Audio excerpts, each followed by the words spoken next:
Don Joly and Bob Geldof will be staying for an extra few minutes. We've already learnt Bob just does what he's told, so Bob will be staying for a few more moments. So will Dom Joly, unless he's brought his Arsenal with him, in which case he can leave straight away. Ours. I bought my arse, but I only work round the corner anyway, so it's fine. And Mark Kermode joins us after 3 with the movie releases, and we're talking some of the best carry-on movies as well, because there's an essential carry-on guide just been published. 99693. You're listening to 5 Live. Steady, Dom. Live news. Live sport. This is 5 Live. 5 Live News at 3 o'clock. I'm Andrea Simmons. Talks between the... Alistair, thank you. Dom Joly is here, Bob Geldof is here, Mark Kermode is here, and also Mark Campbell's just walked in. He's just written a book about the carry-on movies, and you can tell that he has because he's in some... he's wearing a comedy waistcoat with a rather strange bow tie. Thank you very much. Do you always wear that kind of gear? Or is Only for radio. Excellent. I'm not sure if the webcam will pick that up. I think you're nicely We've got a positioned webcam. Yeah, there's a webcam. Oh dear. In there. Oh Jesus. That's not a good thing for Dom Joly to know about, is it? Some kind of trick. Right, so Bob, where are we? Well, nowhere. Are we BBC. Your tour. Am I off? Yeah, I don't have very much to offer on Carry On. You look at, have you got a favourite Carry On movie? Have you done my movie? tour? No, I can't stand any of them. Okay. You got a favourite Carry On movie? rubbish. I have to say, I think they're the worst films ever made. I can't stand Carry On. I think it's awful. Shoot. Sorry about that. Anyway, Mark, thanks for coming in. Thank you very much. I did notice your book, However Good, is very small. Yes. Is that because you picked out the particularly great bits, or you just thought, I'll keep it quick? No, it's 96 pages, 35,000 words. Yeah, but I'm being attacked for a short video. It's part of the Pocket Essentials series, in which the whole point of them is they're exactly that size. Exactly. And there's about 40 or 50 of them, and they're all that size. But that is still a big pocket. No one's got a pocket that size. Well, they fit into my pocket. Do they? Yeah. Hence the name. Yeah, Mark's putting it in, but he's got a comedy pocket. No, he has a perfectly reasonable... I stand corrected. Thank you. I feel sorry, Mark, because we've rubbished you. Carry on, movies rubbish me, that's and fine. what you're wearing, which is not I know. great, not Well, I'll go great. if you want. No. Do you actually like the movies? I mean, aside from the book. I think they're cheesy and fun, and some are terrible, but I think some of the peak period of Screaming, Cleo, Khyber, I think they're great. But they never travelled, did they? Unlike other great British comedy, which is, world-class stuff. TV. Well, pantos don't travel. Panto is uniquely British. Americans don't understand it. Did you write that because you're actually The French... a fan of Carry On, or did you do a series? So you did that and a pocket guide to slasher movies or something else? I've done one Doctor Who and Agatha Christie and Sherlock Holmes, and I just thought, well, why not make some money out of this? So they're quite gentle ones. But actually, it's not true they didn't travel, because initially there was a period when the entirety of British cinema was supported by the success of British comedies and British horror films, Hammer films. Well, like Ealing ones. Yeah, but actually, I mean, people always overlook, for example, the contribution of studios like Hammer, and there was a period in the late 50s, early 60s when, No, but Hammer horror is great. I mean, it's mad. Well, Hammer horror was accepted abroad in exactly the same way that Carry On's was, that people thought that they were a particularly British form of comedy and horror, and they did make money of it. But the Ealing comedies were brilliant, and they travelled, and they were particularly still good films, yeah. But Carry On was just, there is something sort of seaside Britain about that. There is, but I think, I think Carry On Screaming is a great movie. I think Carry On Cleopatra is a very, very funny film. I mean, I think later, the thing that finally killed Carry On was that things became more liberal, and you were possible to, I mean, by the time they got to Carry On Emmanuel, they were chasing an absolute, they were chasing their tail, and that's what kind of killed it. But there was a period in which it was just seen as saucy postcard humour. But did you like it when you were a kid? I thought Carry On Screaming was one of the, my favourite films as a kid. But did you like it because you nearly saw breasts, or did you like it because you actually liked the films? No, I like Carry On Screaming because it was a fairly intelligent parody of a bunch of horror films. I like Carry On Cleopatra because I thought it was actually funny. And I remember being taken when I was in primary school. As like a kid like 11th That's another birthday. show, isn't it? It was like a 10th, 11th birthday, something like that. And the parents took us to Carry On Again, Doctor, and which is probably one of the rudest of all the Carry On movies. I mean, it was like soft porn that we were being taken to see, and it clearly disturbed me enormously. So you went off the Karens after then, did you? Yeah, I mean, they got away with an extraordinary amount. Was it? But only at the end when they were in their sort of death throes, and that's when everything started Carry On Again, wrong. Doctor was 1968. But didn't in the end Well, become a parody of themselves, really? Well, everybody does. Yeah. Was it entertainment for the working class? Is that how it's considered? What, Traffic? No, not Traffic. Oh, sorry. Though another entertaining Can film I just bulletin is ask, just around the corner. Sorry, it's apropos comedy films, so maybe you know, but have you ever heard Dinner for One? Have you ever heard of that movie? No. Yeah, no, stunned silence. If Mark Kermode hasn't, then we're in trouble. In Germany, every New Year's Eve, you know, you have your Christmas tradition. There's only fools and horses or whatever the hell on Christmas Day, the Queen, whatever goes on. In Germany on New Year's Eve, every family stays in until 10 at night and watches every single year dinner for one. And the Germans will approach you. I've just come back from Germany playing there. And they'll approach you and they'll come up with some line, you know, like, will you pass me the teaspoon? And they look at you expectantly, and you're staring at them, and they go, "Oh, you British always busy jokes," you know. And there is a response which they give each other to the "Will you pass me?" And you're looking bemused, and they then have to do this lengthy explanation that it's this movie that first appeared in Germany in 1948. But that's their equivalent of sort of Freemasons. And it's British. It's a kind of Monty Python, what the Romans ever done for us. It's that kind of. But it's every year, and all the family gather about the German Teutonic hearth put their armbands to one side and watch this movie, which we've never heard of, which is a British one, actors we've never heard of, and they know the script off by heart, will often conduct business negotiations through the medium of this script. Can I just say I was terrified because Trigger Happy's biggest hit abroad was in Germany, and it's just, you know... But they get it. But I assume they didn't, you know, the whole normal thing is they don't have a sense of humour. Comedy, then? Well, it says I've made a terrible programme, Simon.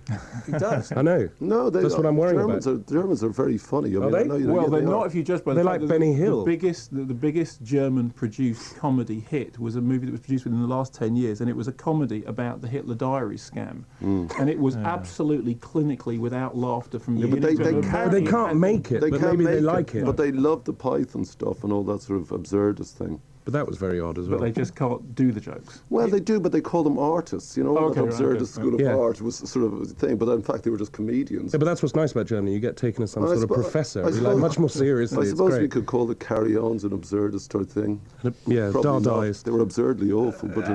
This is an email. Terrible. This is an email from Jill Bilski. Says, "Can I thank you for this afternoon's programme with Dom and Bob? I've been laughing constantly, especially when poor Joe tried to do the traffic news. Well, hey, as it's 16 minutes past 3, here I am again. Time to do it all again." Actually, just before the travel news, we've got a Trigger Happy Fireman. That's what John has named his email. He says, "As for the striking firemen and their burning braziers, why not put a bucket of water in the back of your car, screech your halt outside the fire station, and run up with the bucket shouting, 'Don't worry, I'll deal with the fire,' and chuck the water over the brazier?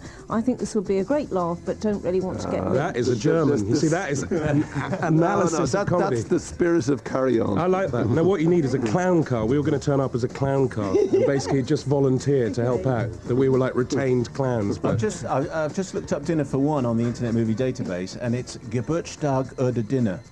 There you go. And it was made in 1963. Directed by who? And the plot summary is it's a very old woman who wants to have dinner with her friends. As they're all dead, the butler has to, Typical German. has to play the role of every guest. Oh, my side! I am so funny. All my friends are dead. Happy Christmas. But what's the country of origin for that? That looks like a British. West Germany. It's in English, but it was made in West Germany. All this time they've been lying to you, and in fact they made it themselves in English. You're just angry you've never heard of it. I am. I'm furious. Why did they make it in English? Because it's okay. Hang on. The running time. You thought Trigger Happy 81 TV minutes. was short? It's not short. 18 minutes. There you go. It says running time 18 minutes. That's why they can quote the whole script. Yeah, There's right. only 18 minutes of it. Why is 81 minutes short? Because the movie is an hour and a half. Yeah, but I'm not making a movie. No, that's not true. Roger Corman said there are very few movies that would not benefit all from best losing movies a are third 80 of their minutes. running It's time. true. Yeah, Yeah. between 80 and 86 minutes is a 4-star running Look, time. That's absolutely true. I Apocalypse Now could have I lost think 5 it's hours. fabulous value at 30 quid a hit. Thank you very much, Yeah, Bob. what can I say? And I think your tour is the best I've ever seen at the moment. Absolutely. What's the average length of a carry-on movie? Looking at that, it's about 95 minutes. That's too long, isn't it? It's 5 minutes too long. Well, that's a film. You know, they had money. Not much. How much per movie? I don't know about per movie, but How many lorries have overturned? What's this Kenneth traffic Williams was only paid about music? £5,000. That has to go till she's read the traffic. So if you keep it like going, this? it's just on Why loop. does that suggest traffic? It Been an absolute pleasure. It was a lot longer than I was expecting. That's rolling news. You've got to stick with it, Simon. It's a carry-on line. Tell us about the tennis.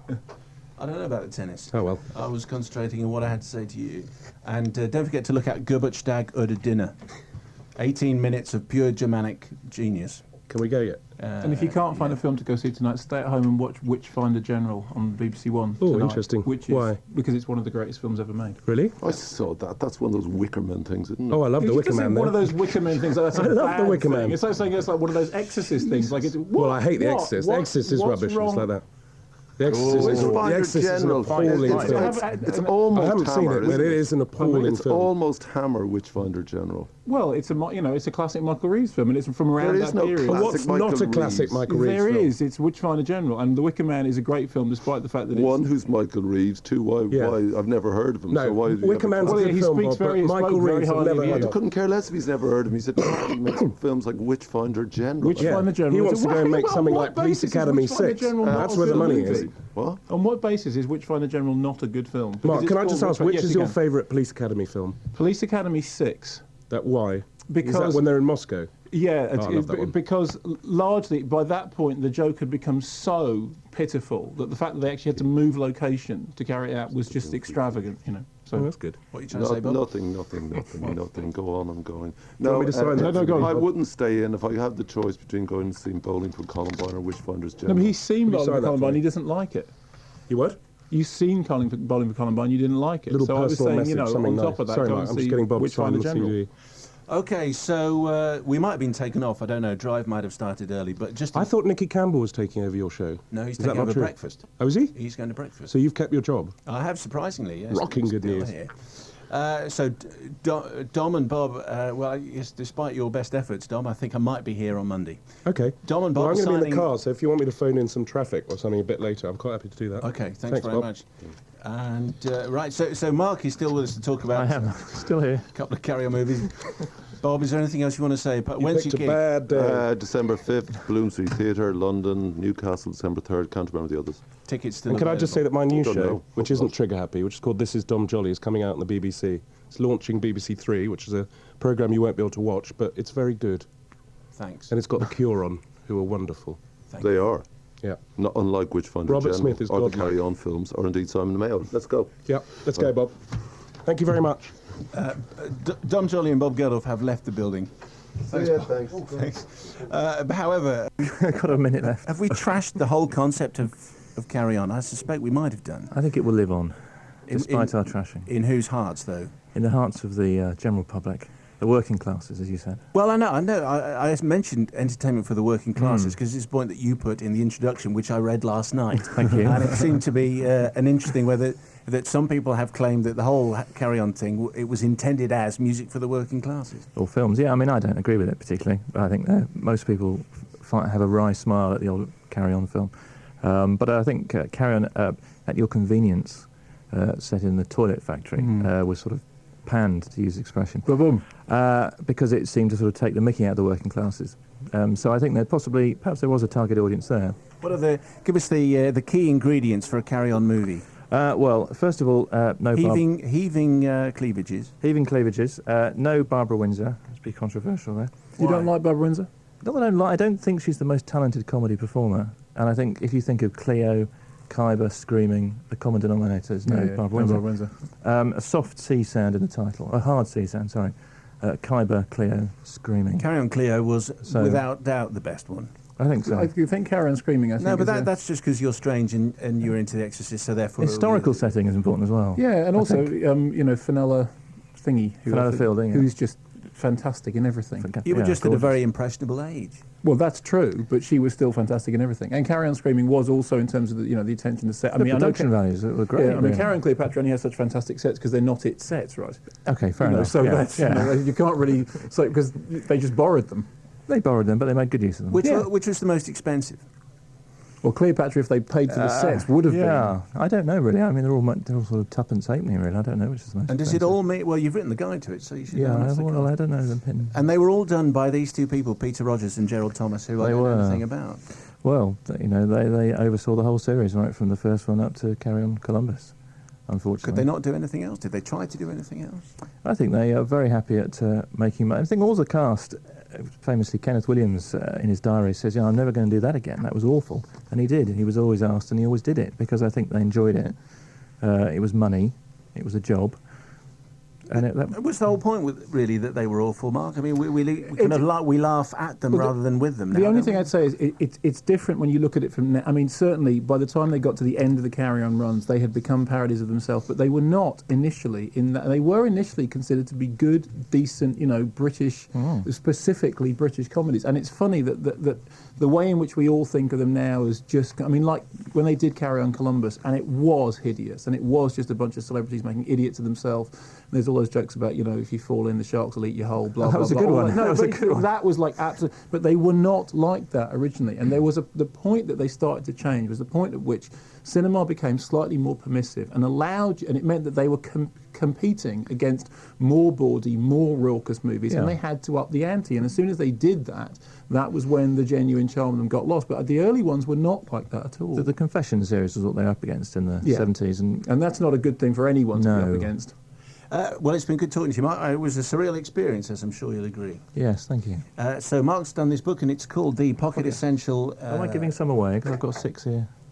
Are you giving them away? Yeah, we can do that. Well, we're going to do a Spider-Man competition. Yeah, so when you enter the Spider-Man competition, you will automatically win a carry-on book as well. How about that? Okay. Mark, thank you very much indeed. Thank you very much. And after the news, the top 10 movies, and if you want to go and see something new, we'll have a few suggestions. Quite American, I would imagine, being top of the list. We'll cover that in detail. Give us a carry-on question, which we will add to the Spider-Man question, for which you can win a DVD and a book and a T-shirt. Which was the first film that starred Barbara Windsor, the first carry-on? Who you don't like very much? No. Okay. I don't like her. I'm sure she's a lovely person. So that's the question number one. The second part will come in a moment when we set a Spider-Man question.